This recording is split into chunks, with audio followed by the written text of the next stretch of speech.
우석진 명지대 교수 모셨습니다. 어서 오세요. 네, 안녕하세요. 김원장 전 KBS 기자 모셨습니다. 어서 안녕하세요. 오세요.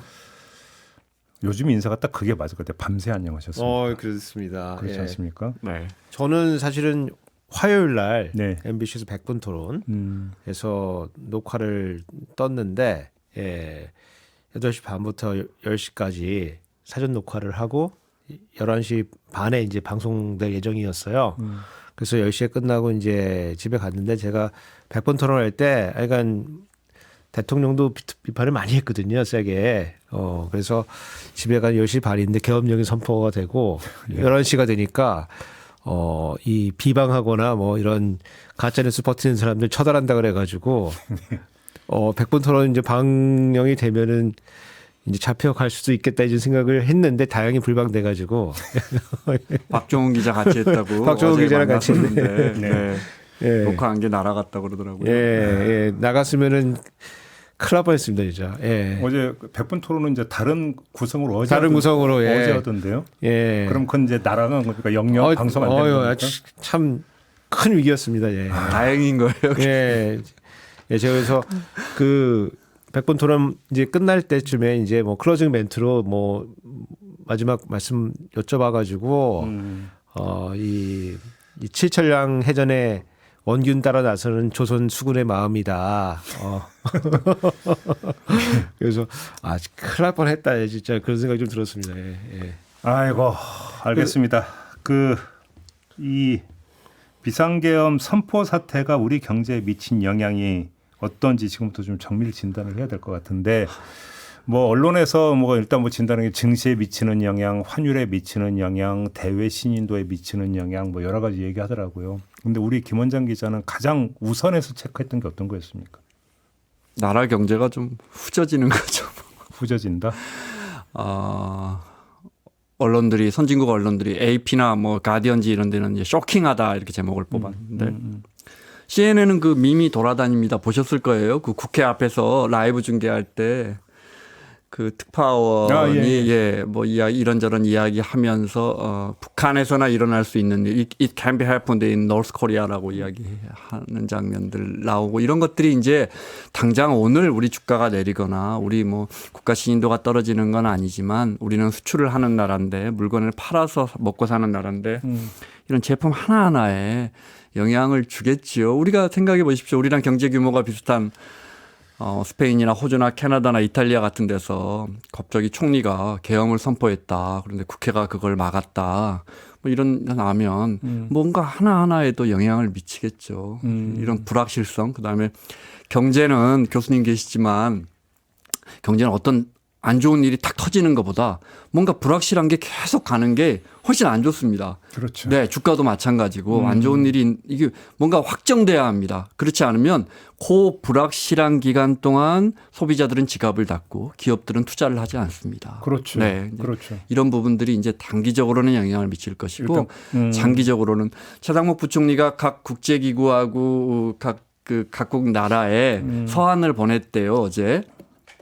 국회가 이걸 이렇게 이제 계엄을 풀어서 한국의 국가 시스템이 제대로 작동하고 있음을 알렸다고 하는데 참 이것도 참 뭐 정부가 뭐든 해야 하니까 그 서한을 보낸 걸 잘못된 건 아니지만 그게 뭐 얼마나 효과가 있을지 우리가 왜 이런 처지가 됐는지 참. 그러니까 이 불확실성하고 좋은 지적이시고 거기다가 예를 들어서 윤석열 대통령이 직을 유지해도 그렇고 탄핵이 된다 하더라도 그렇고 국제 협상력을 제대로 발휘할 수 있겠습니까? 이게?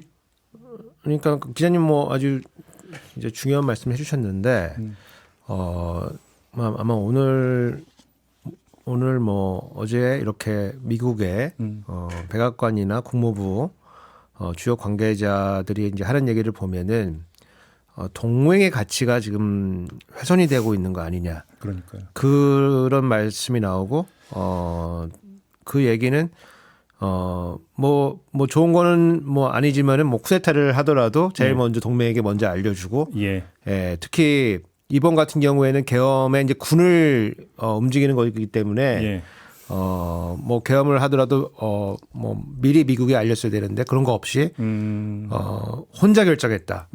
혼자 결정인지 뭐 두 분이 하셨는지 알 수는 없지만 여하튼 이 동맹을 무시하는 이런 결정을 했다는 데 있어가지고 상당히 이제 우리나라의 이 대외 관계 굉장히 불확실성을 대통령이 이제 증폭시켰다라고 하는데 이제 그 모든 문제에 그 잠깐만요. 지금 속보가 들어와서 일단 요거 좀 네. 알려드리고 말씀을 좀 이어가도록 하겠습니다. 윤석열 대통령이 김용현 국방장관 면직을 재가했고 신임 국방장관의 최병혁 주 사우디 대사를 지명을 했다라는 이런 지금 속보가 뜨고 있습니다.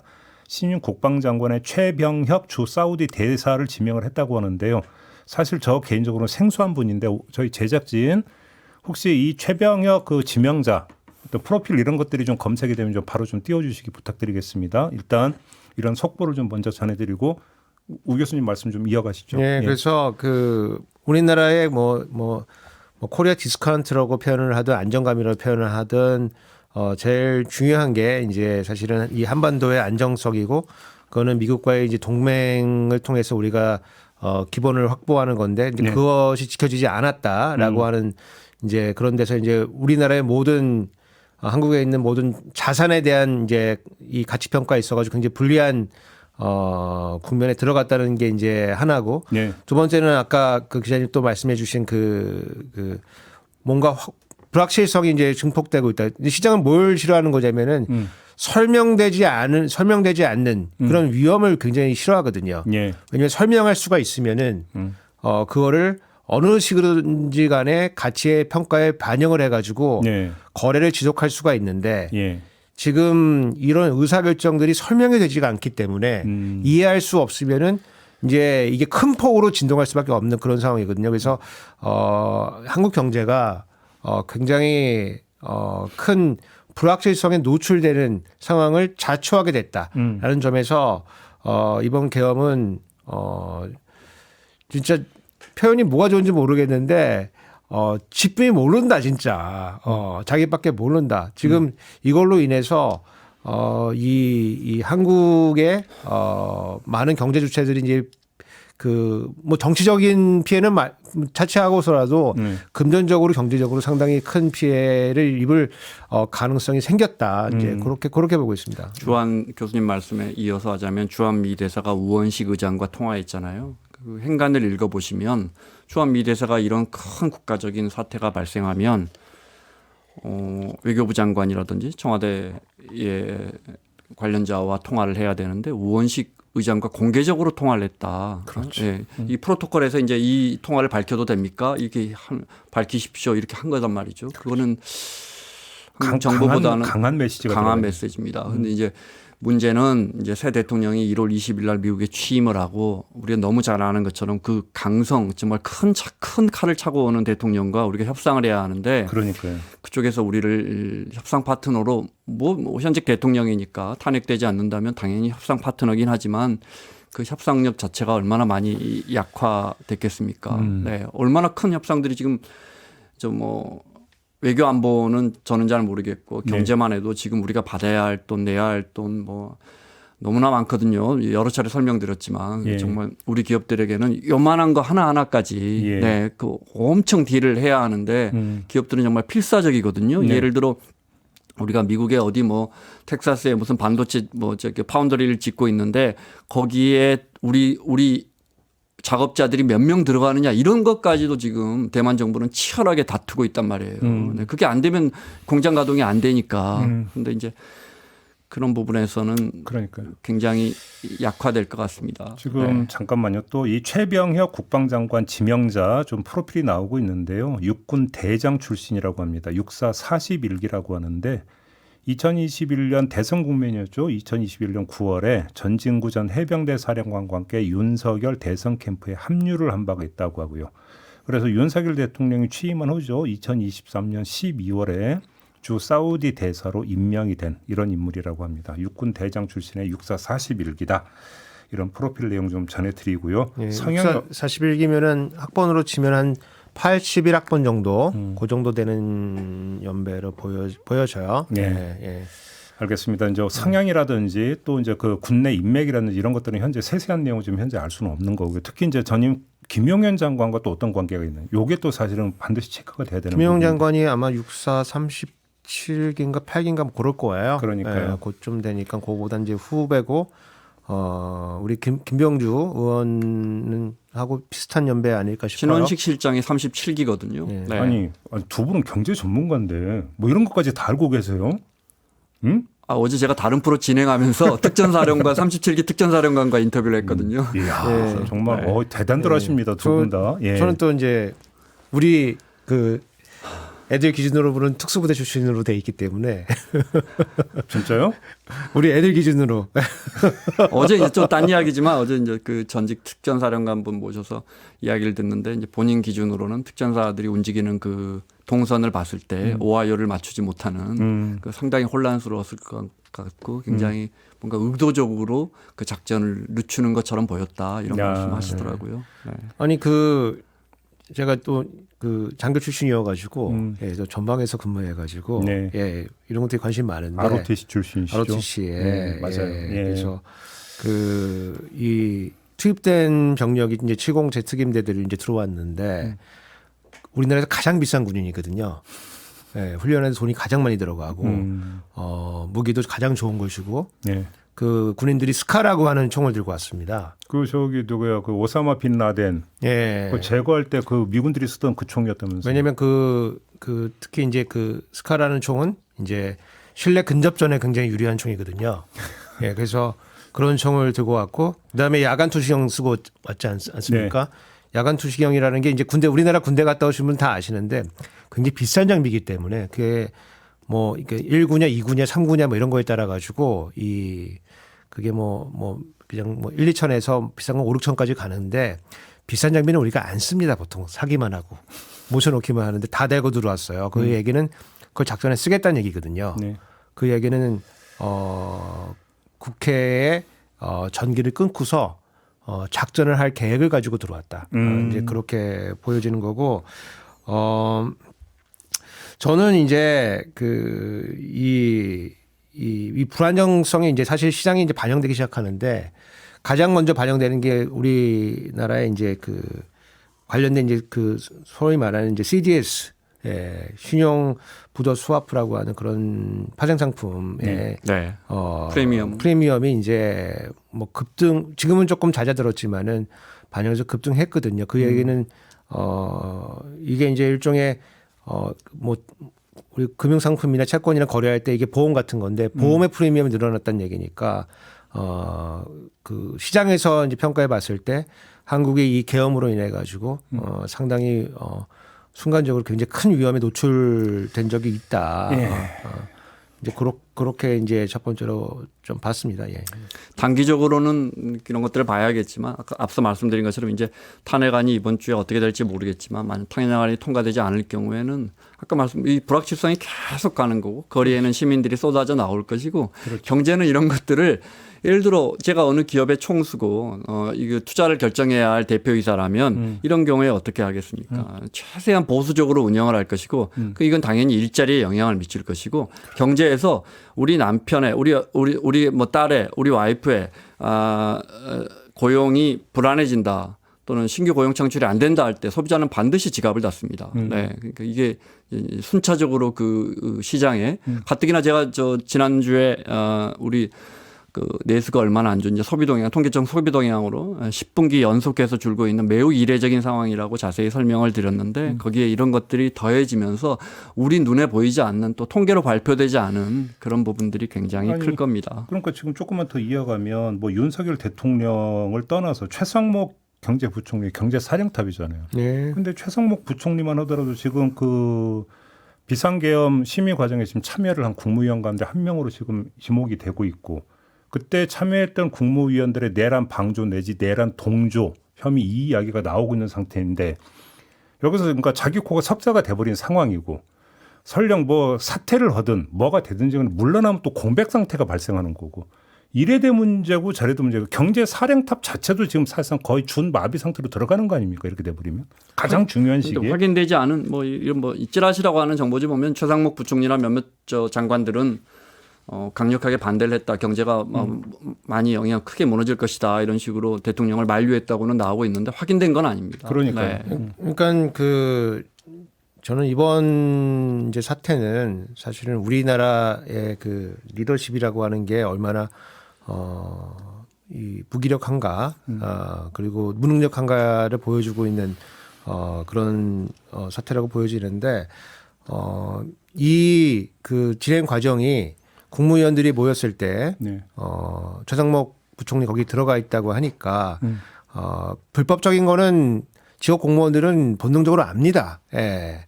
이게 지금 절차를 뭔가 어기고 있고 요건이 안 된다 이런 것들은 알고, 그거에 대한 사실은 참모로서 경제에 미치는 부정적인 영향이 있었을 때 이 정도까지는 얘기를 했을 것 같아요. 근데 거기서 만류하지 못했다. 아니면 본인이 사퇴해야 되는 거거든요. 사퇴해서 이거를 국민들에게 알리고 이거를 멈춰 세울 수 있는 그 정도의 결단도 하지 못했다는 거는 상당히 문제가 될 거. 아까 진행자분 말씀해 주셨지만은 지금 그 최상목 부총리 같은 경우에는 이 11시 보도자료에 따르면은 11시 40분에 이제 소위 말하는 F4들이 이제 모여가지고 우리 경제와 금융에 관련된 이제 회의를 했다고 지금 보도자료 나와 있거든요. 근데 대통령이 10시 반에 발표를 했으니까 그러면 거의 이제 1시간 만에 이제 모인 거예요. 그럼 그렇게 빨리 사실 모이기가 쉽지가 않거든요. 그게. 그래서 뭐 회의 자료도 준비하고 막 이래야 되기 때문에, 그렇다면 그 전에 이미 회의를 콜을 했다고 지금 봐야 될 것 같고, 준비를 했다고 봐야 될 것 같고, 그러면은 최상목 부총리가 내란에 그냥 가담한 가담자 아니면은 방조자 아니면은 공범이 될 수가 있는 지위이기 때문에 사실은 우리 경제가 리더가 필요한 상황이긴 하지만은 이런 분이 계속 자리를 맡는 것은 좀 저는 좋지 않다 이렇게 보고, 그리고 기재부 내에서도 이 정도의 인력은 많습니다, 사실은. 예, 그렇기 때문에 예, 우리가 새로운 리더가 쓰면은 약간 불안할 수가 있지만은 이분이 그동안 보여준 리더십이라는 게 사실 없는 거거든요. 사실은 별로 없기 때문에 예, 그 차관이나 아니면은 그 뭐 우리 이 내각의 이제 서해 순서에 따라서 질서 있게 이제 그 이어받아서 진행을 하면은 이 정도 지금 최상목 그 장관이 하는 정도는 다 할 수 있다고 저는 그렇게 봐요. 알겠습니다. 근데 내가 이 총 사의를 표명했는데 총리에게 원론적인 이야기지만 이 상황에서 누가 그 장관 자리를 하겠다고 하겠나. 그러니까요. 더 멀쩡한 사람이라면 누가 받으려고 할까, 그런 부분이 제일 우려가 됩니다. 그러니까요. 네. 그리고 쉽지 않을 겁니다. 최상목 부총리가 자리를 보전한다 하더라도 온갖 집중을 해서 말 그대로 정말로 헌신을 하겠느냐라는 또 문제도 발생하니까 제가 그 질문을 드렸던 그전에도 거죠. 청문회 때문에 정말 좋은 강요들 후보들이 사의를 표하는 경우가 대다수였고, 그래서 뭐 예전에 뭐 무슨 장관은 뭐 17명 지명했다, 18번째 17명이 다 안 한다 했다 뭐 그런 경우까지 있었는데, 지금 이런 상황에서 어느 기재부의 어느 관료가 그러니까요. 거기다가 지금 대통령의 뭐 내란 혐의가 이야기되고 있는 상태에서 그 정부에 몸을 담으려고 하는 사람이 몇 명이나 되겠어요. 지금 뭐 용산에 파견가 있는 국장급 과장급 직원들 마음은, 각 부처에서 나온 직원들 마음은 무슨 핑계를 대서라도 지금 빨리 복귀해야겠다 이런 생각을 하고 있을 텐데. 그 제가 이제 그 말씀 드린 이유는 이제 최상목 지금 장관의 전적들이 있기 때문에 이런 위기에 처했을 때 이분이 책임감을 가지고 문제를 해결한 적이 있는가라고 하는, 전에 이제 국정농단 때 예. 빠져나가겠다는 말씀은 그걸 말씀하시는 거죠. 그 전적들을 봤을 때 평상시에 이분은 괜찮은데 이렇게 위험한 시기에 이분이 전적을 보게 되면은 뭐 옆에나 이 국가나 이런 것들은 사실은 뭐 자기의 안위가 먼저 앞설 수가 있는 분이라고 좀 보기 때문에 예. 오히려 리스크 팩터가 될 수가 있다. 그래서 새로운 분이 아니더라도 차관이 이어받으면 되는 거거든요. 차관이 이어받고 이 중간에 이제 이 이행기에 잘 땜질하면 되는 것이기 때문에 그 정도는 지금 장관이 하는 역할은 충분히 다 할 수 있다. 저는 그렇게 봅니다. 아무튼 지금 이 비상계엄 사태라고 하는 것들 전 단계에서 저희가 이 자리에서 지금 대한민국 경제가 대단히 중대한 전환기 기로에 서 있다. 이런 얘기 많이 했잖아요. 근데 이런 상태에서 리스크를 키워도 엄청 더 키우는 이런 상황이 발생해 버리면 이건 먹구름 정도가 아니라 뭐라고 표현을 해야 될지 모르겠지만 너무나 지금 암울한 어떤 그 지금 상황을 만들어 버린 건데 자, 그러면 좀 더 구체적으로 이것이 지금 실물 경제에 구체로 어떤 영향을 미칠지 좀 진단을 해 주신다면.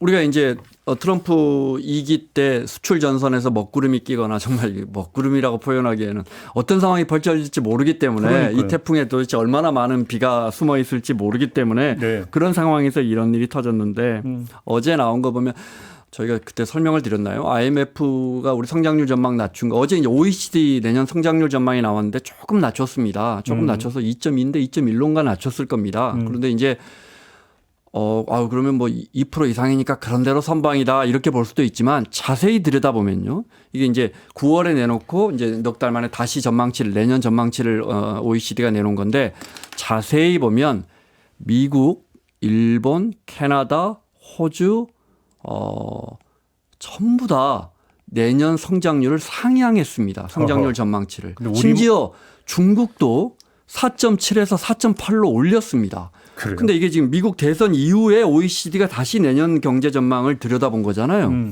우리가 아는 거하고 다르잖아요. 그렇네요. 들여다보니까 그래도 중국은 잘 버티거나 조금 올라갈 거야라는 전망을 내놨는데 독일 경제 워낙 안 좋으니까 유독 떨어진 나라가 두 나라인데 그 중에 하나가 우리나라다. 우리나라입니다. 네. 그러니까 OECD나 IMF는 왜 한국에 대해서 다른 나라는 괜찮을 거야 또는 조금 더 나아질 거야라고 지난 넉 달 동안의 전망에서 이렇게 바뀌고 있는데 근데 지금 제가 이 말씀드린 건 계엄령 리스크가 들어가지 않은 전망치입니다. 그러니까 이건 제가 말씀드린 것처럼 이런 정치적 상황은 참 잘 통계에 되게 늦게 녹아들어도 이 정치적 상황에서 도대체 몇 %가 그걸 깎아내렸는지 우리는 그걸 가늠하기는 매우 어렵습니다. 네. 그 지표 중에 하나가 앞서 이제 CDS 프리미엄 이야기하셨지만 어떻게 보면 제일 큰 지표 중에 하나가 환율입니다. 우리 돈의 가치, 그 나라의 불확실성을 가장 쉽게 눈으로 매 시간 확인할 수 있는 게 환율인데 그날 밤에 저는 이제 그 환율을 보고 있고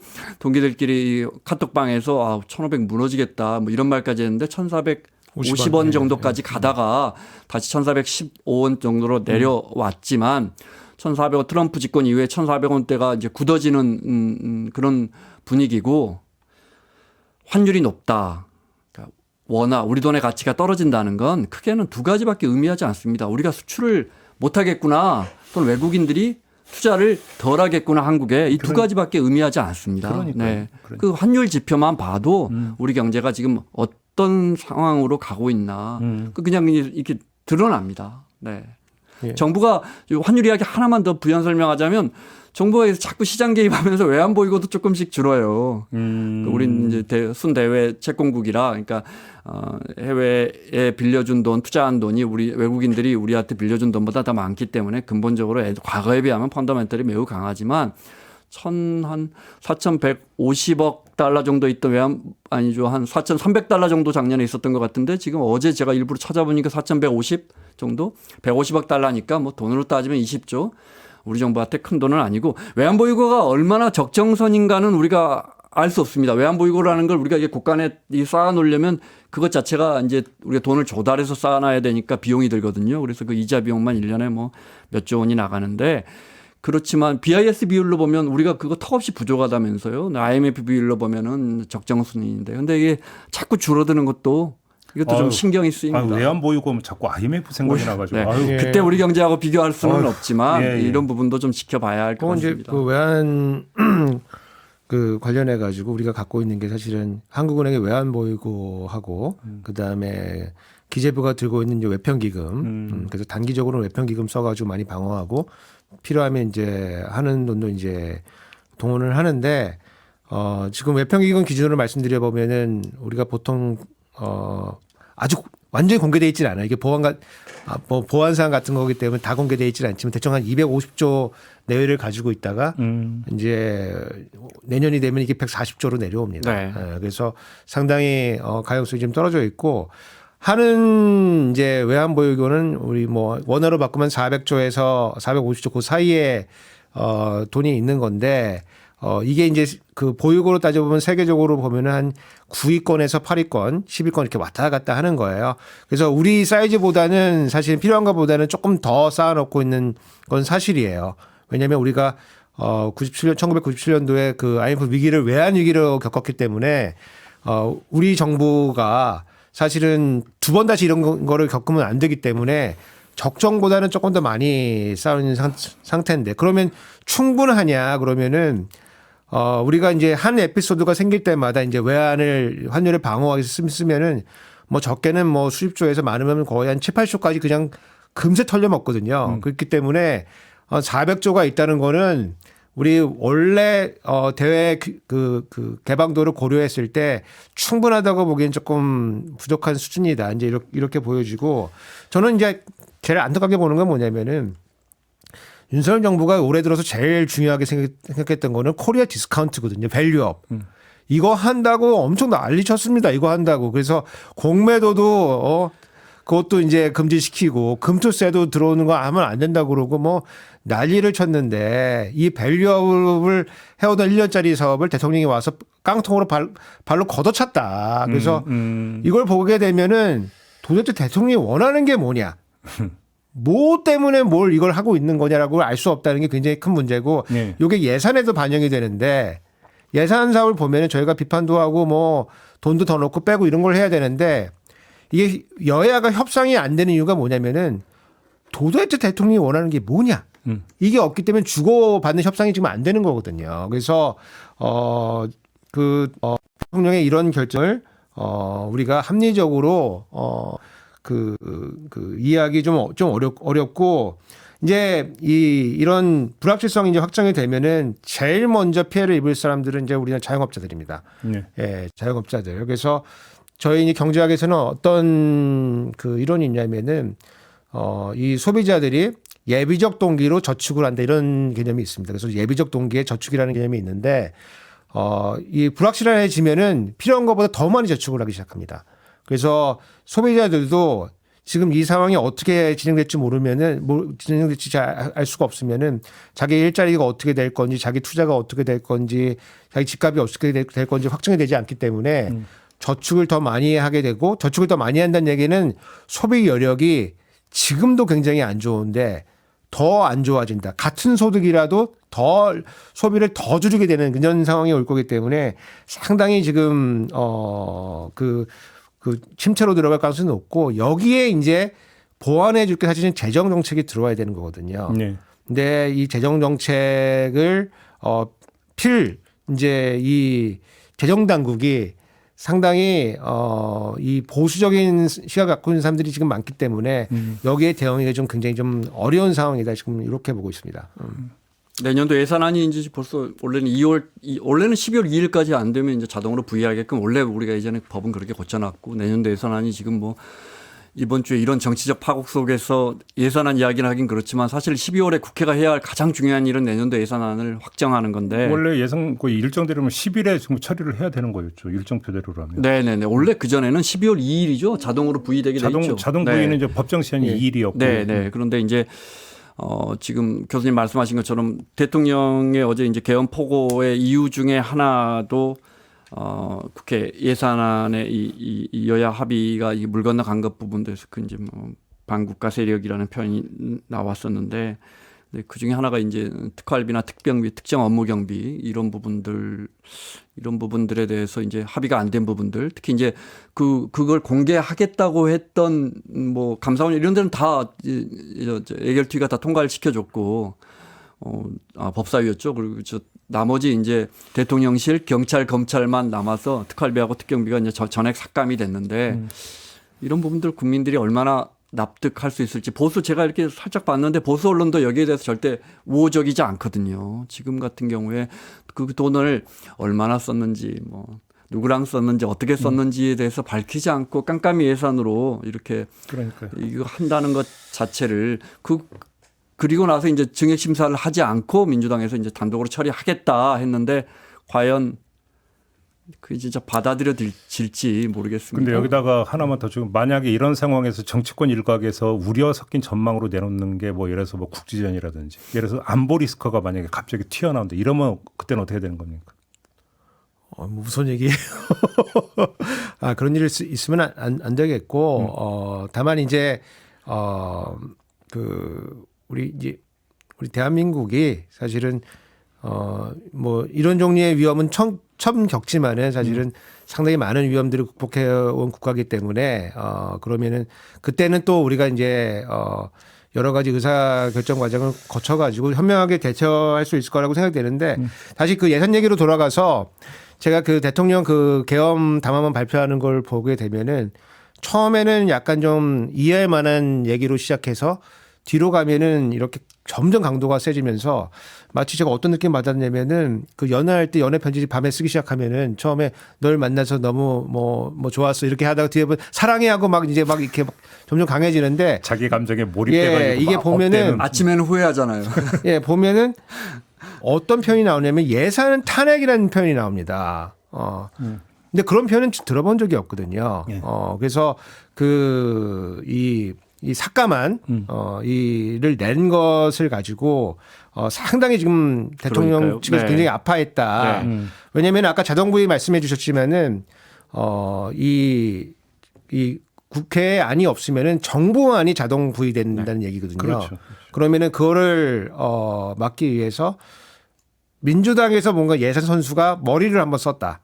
저는 이제 그렇게 보여져. 그동안은 사실은 이제 합의하다가 안 되면 정부안이 올라가 있으니까 정부가 엄청 압박을 주거든요. 네. 니네 이렇게 안 되면 그냥 정부안 그냥 통과시킨다 해가지고 야당이 엄청 수세에 몰렸었는데 지금 뭐 안도걸 의원이라든가 이런 분들은 예산실장 출신이거든요. 그러니까 네. 이분들이 들어가서 뭔가 인풋을 넣어가지고 그러면 자동으로 부의되는 안이 우리 안이 될 수 있게 그 삭감안을 올려놨는데 이게 굉장히 상당히 아프고 그다음에 제가 들은 얘기가 뭐가 있냐면은 이건 저도 듣고서 깜짝 놀랐는데 그 뭐 그냥 뭐 돈표라고도 표현을 하기도 하고 시트라고 표현이기도 하고 예산을 바꾸면은 이게 돈을 다 맞춰야 돼요. 시트 그 작성을 하죠. 예, 그 이제 자기들 쓰는 편이 시트 뭐 작업한다고 네. 표현하는데 복잡한 건 아닙니다. 이게 사업이 쭉 있고 더하기 빼기 곱하기 나누기 해서 엑셀로 표 딱 맞추는 건데 옛날에는 이제 표를 놔둬 놓고 했기 때문에 돈표라고 표현을 하기도 하고 기재부에서 이 작업을 안 해준다고 했다는 거예요. 니네가 삭감하려면 삭감해. 근데 니네가 이 돈 맞추는 작업은 니네가 알아서 해.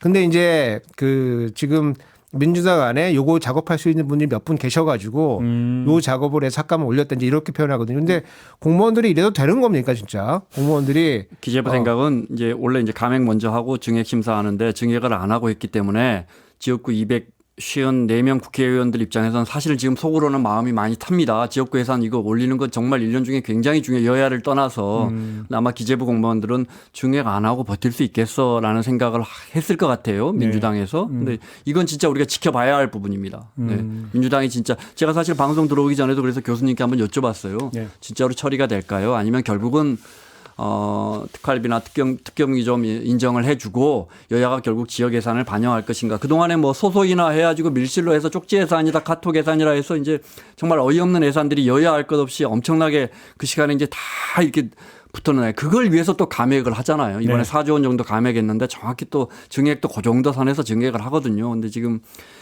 정말 이것 없이 통과되는지 증액 없이 정말 특활비 다 깎아버리고 통과되는지 이것도 한번 지켜보아야겠습니다. 마지막으로 지금 이제 워낙 정치 상황이 불투명한 상황이기 때문에 네. 지금 이제 한번 이제 첫 번째 고비는 탄핵안이 어떻게 되느냐 이게 고비가 될 텐데 일단 불투명한 상황 혼란 정국이 계속된다고 전제를 한다면 먹고 사는 문제잖아요. 어떻게든지는 위기 관리해야 되는 거 아니겠습니까? 지금 그 포인트를 딱 집어서 다른 거보다도 이것만 확실하게 지금 챙겨야 된다고 만약에 조언을 주신다면 어떤 게 있을까요? 하여간 그 계엄이 선포되는 날 그날 저녁 때 이제 경제수장들이 모여가지고 저는 이제 메시지는 잘 나왔다고 봐요. 왜냐하면 불확실성이 이제 그 진행이 되면은 이제 경색 국면으로 들어가거든요. 왜냐하면 그렇죠. 모든 경제 주체들이 멈추기 때문에 멀쩡하게 진행되던 사업들도 요 사업들이 그냥 이 자금 순환이 안 돼가지고 갑자기 부도가 날 수가 있고 아니면 이제 서민들도 굉장히 고생할 수 있기 때문에 한국은행이나 이런 정책금융들 다 동원해가지고 유동성을 우리가 무한히 공급해주겠다라고 하는 그런 조치들을 취했어요. 예를 들어서 이제 하는 이제 돈을 공급하는 방법이 뭐 다양하게 있는데 금리 내릴 방법도 있는데 금리 내릴 상황은 안 되니까 이제 자산들을 매입을 해줍니다. 그래서 뭐 이걸 환매 조건부 채권이라고 표현하기도 하는데 자산을 이제 내가 담보 잡는 셈 치고 돈 빌려주고 다시 이제 자산 돌려주면은 그 거래가 완성되기 때문에 RP라고 표현하는데 그걸 이제 무제한 매입하겠다. 그래서 그리고 시중에 돌아다니는 믿을 수 있는 채권들 예컨대 뭐 국고채나 뭐 통화증권 말고도 뭐 사은은에서 발행한 채권이나 수출입은에서 발행한 채권들 이런 것들 뭐 무제한 매입해 가지고 그 유동성 공급을 하고 그다음에 그 이 여러 가지 그 우리 돈 모아놓은 게 있습니다. 그래서 채권이나 증시 안정을 위해서 모아놓은 돈들이 있는데 거기서 예를 들어서 증시 안전을 위해서 한 10조 정도 모아놨거든요. 그래서 거기에 이제 뭐 코스피 200 관련된 뭐 ETF 이런 것들을 우리가 매입해주겠다고 해서 이런 메시지를 잘 내줘야 된다. 네. 메시지를. 그래서 제가 아까 뭐 다시 최성봉 얘기로 돌아가자 보면은 지금 경제 수장들이 지금 이 국민들이 안심할 수 있게 경제 주체들이 안심할 수 있게 메시지를 안정되게 쫙 내줘야 되는데 자꾸 도망 다니고 있는 것 같아가지고 좀 되게 좀 안타깝다는 생각이 좀 갖고 있습니다. 유동성을 무한 공급한다는 뜻은 정부가 투기 세력 들어오지 마라. 우리 뒤에 뒷돈 엄청 챙겨놓고 있어라고 말하는 건데 반대로 그 말은 투기 세력이 들어올 수 이 자본 투기 세력이라는 건 특히 외환시장의 투기 세력이라는 것은 마치 그 상처가 있을 때 세균이 들어오는 것처럼 어떤 우리 경제에서 약점이 있을 때 그걸 파고 들어오는데 대표적으로 이번 그저께 일어났던 이런 일들인 거죠. 그걸 정부 스스로가 자초한 거거든요. 네. 근데 이제 아까 말씀하신 것처럼 이런 국지적인 안보 문제 같은 거 터지면 제가 말씀드린 것처럼 우리 외환시장의 펀더멘털은 튼튼합니다. 네. 네. 우린 달러를 굉장히 많이 버는 국가입니다. 그런데 이제 그런 것들이 터지면 진짜로 다시 98년으로 돌아갈 수도 있기 때문에 그런 부분에 대해서 미리 대비를 해야 되고 그 전에 오늘 재정 이야기했고 이제 예산안 확정해야 되는데 우리 대통령실이나 재정분들이 너무 이제 제 기준으로는 이건 뭐 정답은 없는 거지만 예를 들어 부자 감세 뭐 좀 넉넉한 분들 감세 5년 동안 한 20조 정도 된다는데 너무 그쪽만 바라보지 말고 제가 어제도 요즘 그런 전화 유독 많이 받는 것 같은데 콜센터 이렇게 전화 와서 뭐 카드 혜택 더 주신다고 막 이렇게 하는데 우리가 보통 이렇게 죄송한데 제가 바쁘니까 끊을게요 이렇게 했는데 그 저쪽에서 받으시는 분이 네 하는데 서민들 살기 힘들단 말이에요. 근데 그런 것들을 잘 많이 간과하시고 자꾸 위에 그 넉넉한 분들 세금 많이 깎아주고 있는데 이런 부분들에 대해서 조금 더 균형을 잡았으면 좋겠습니다. 알겠습니다. 아까 방금 금융 얘기에서 제가 말씀드렸는데 재정에서도 사실은 이런 조치가 지금 나와야 되는 거거든요. 그래서 상당히 이제 어려움이 가중될 사람들에게 우리가 좀 적극적으로 재정 정책을 좀 피겠다라고 하는 이런 메시지들이 같이 나와줘야 되고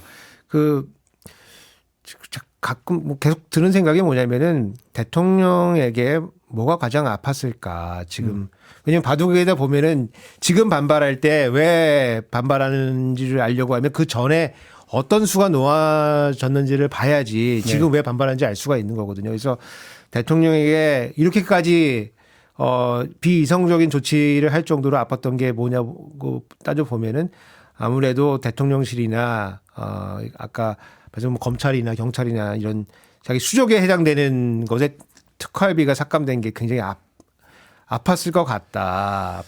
그런 알겠습니다. 생각을 해봤습니다. 예. 자꾸 이렇게 아랫목에 있는 사람들이 이렇게 크게 싸우고 뭘 확정 안 해주면 그 윗목에 있는 사람들이 훨씬 더 춥습니다. 네. 그러니까요. 자, 오늘 이야기는 좀 이렇게 마무리하고 두 분 오고 인사를 좀 나누도록 하겠습니다. 수고하셨고요. 네, 저도 함께 물러가겠습니다. 고맙습니다. 감사합니다. 수고하셨습니다. 예.